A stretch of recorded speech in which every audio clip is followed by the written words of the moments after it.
예전 어느 마을에 구두쇠 박씨라 불리는 부자가 살고 있었다.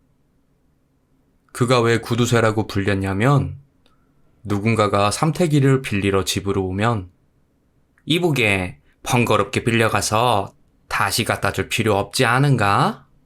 그러니 이걸로 그냥 만들어 쓰게나 라고 말하며 집 한 단을 내줬기 때문이었다. 마찬가지로 누가 바구니를 빌려달라고 찾아왔을 때도 빌리러 오는 시간에 차라리 만들어 쓰는 게 어떤가 라고 말하며 집단 하나를 주고 돌려보내곤 했다. 혹여나 자신의 물건이 다를까 아까워 빌려주지 않았던 것이다. 그래서 마을 사람들은 돈이 많지만 사람들에게 베풀 줄 모르는 박씨를 보고 구두쇠라고 욕하며 놀려댔다. 한편 박씨 옆집에 가난하지만 착한 김씨가 살고 있었다. 그의 집은 무척이나 가난하였지만 사람들이 도움을 청하면 그냥 넘어가는 일이 없었다. 사람이 죽으면 그 집에 가서 염습을 해주고 돈이 없어 쩔쩔매는 사람을 보면 없는 살림에도 있는 돈을 박박 긁어 모아 빌려주고는 했다. 박씨는 그런 김씨가 못마땅했다. 그의 모든 행동들이 위선처럼 느껴졌기 때문이었다. 그러던 어느 날 구두쇠 소리를 듣던 박씨가 병에 걸려 죽게 되었다. 그는 죽어서 저승에 갔는데 염라대왕이 박씨를 찬찬히 훑어보고는 고개를 갸우뚱거리며 말했다. 저승사자 이 자식들 진짜 일을 개떡같이 하는구만. 에이. 그러고는 계속해서 말을 이어나갔다. 아, 미안하네. 명부에 자네의 이름이 없는 것을 보니 자네는 아직 여기에 올 때가 아닌 것 같네. 박씨는 그 말을 듣고는 뛸 듯이 기뻐하며 말했다. 다행입니다. 다행입니다. 그러면 저를 다시 돌려보내 주시겠습니까? 가족들이 걱정하고 있을 것입니다. 그러자 염라대왕이 말했다. 허허, 이 사람아, 뭐 그리 급한가? 이왕 이곳에 온 김에 한번 구경이나 하고 가게나. 박씨는 저승이 음산하고 무서워 빨리 돌아가고 싶었지만 한편으로는 살아생전 구경할 수 없는 이곳의 모습이 궁금하기도 했다. 그리하여 염라대왕과 함께 저승 구경길에 올랐다. 염라대왕은 박씨를 어디론가 데리고 갔다. 그리고 도착해보니 여러 창고들이 줄지어 서 있는 것이 보였는데 그곳에는 각자의 이름이 적힌 문패들이 달려 있었다. 염라대왕은 그 많은 창고들을 지나 가장 작고 허름해 보이는 창고 앞으로 박씨를 데리고 갔다. 그러고는 말했다. 이곳은 살아생전 남에게 베푼 물건들이 쌓여있는 저승의 창고라네. 어느 누구나 이런 창고를 하나씩 가지고 있지. 그리고 죽어서 저승으로 올 경우 이 창고의 물건들로 새로운 저승의 삶을 시작하는 것이라네. 자, 그럼 자네의 창고에는 뭐가 있는지 볼까? 염라대왕은 허름한 박씨의 창고문을 열었다.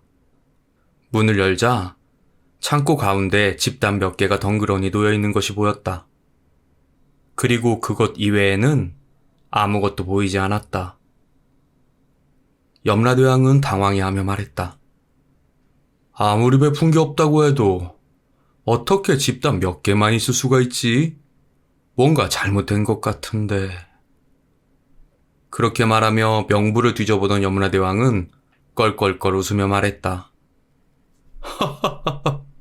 자네, 이승에서 엄청난 구두쇠였구만. 삼태기를 얻으러 와도 집 한 단, 둥구미를 얻으러 와도 집 한 단.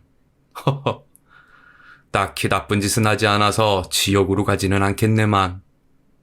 나중에 죽어서 이곳에 오면 엄청 가난하게 살겠구만. 뭐, 다 뿌린 대로 걷는 거 아니겠나? 박씨는 무척이나 부끄러웠다. 염라대왕의 웃음소리가 마치 자신의 삶을 비우는 것 같아 고개를 들 수 없었다. 그렇게 고개를 숙이며 서 있었는데 마침 옆에 커다란 창고가 눈에 띄었다. 그곳 문패에는 옆집 김 씨의 이름이 적혀 있었다. 염라대왕님, 제 옆에 사는 김 씨의 창고가 저기 있는데 한번 구경해봐도 되겠습니까? 물론이지. 염라대왕은 김 씨의 창고 문을 열었다. 그곳에는 산더미 같은 금은 보화들과 여러 가지 물품들로 가득했다. 박 씨는 눈이 휘둥그레졌다. 이 양반은 이승에서 많은 것을 베풀었구만. 난 말이지, 이런 사람들이 죽어서 저승에 오면 가슴이 아프다네.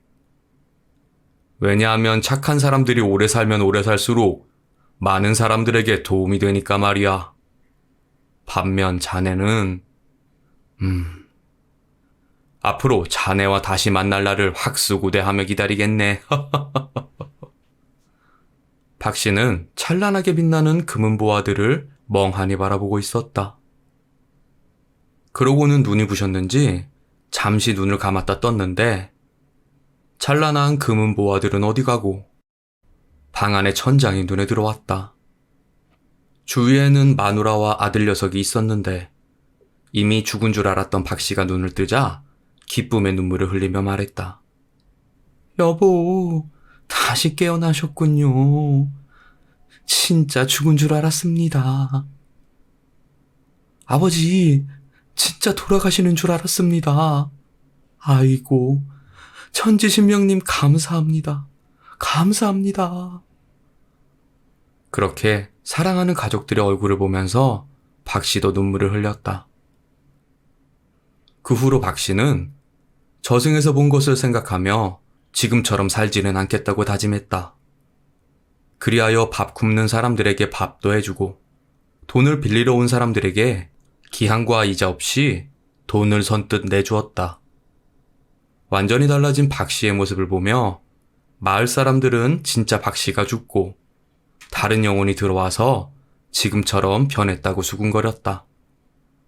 물론 그 소리들은 박 씨의 귀에까지 들려왔지만 그는 소문에 개의치 않고 가진 것들을 베풀며 평생을 살았다고 한다. 이 설화는 베푸는 삶이 얼마나 중요한가에 대해 초점을 맞추고 있습니다. 부자이면서도 평생 남에게 베푸는 거 없이 살았던 구두쇠 박 씨. 그는 우연찮게 죽어서 저승에서 염라대왕을 만나죠. 그런 박 씨를 만난 염라대왕은 저승창고를 보여주고는 그의 잘못을 뉘우치게 합니다. 또한 이승에서 풍요롭게 산다고 해서 그것이 저승까지 이어지지 않으며 이승에서 가난하게 산다고 하여 저승에서 불행한 것은 아니라는 것을 보여줍니다. 그럼으로써 현생에서 베푸는 삶을 살라는 교훈을 우리에게 주고 있죠. 이상 달빛 이야기였습니다.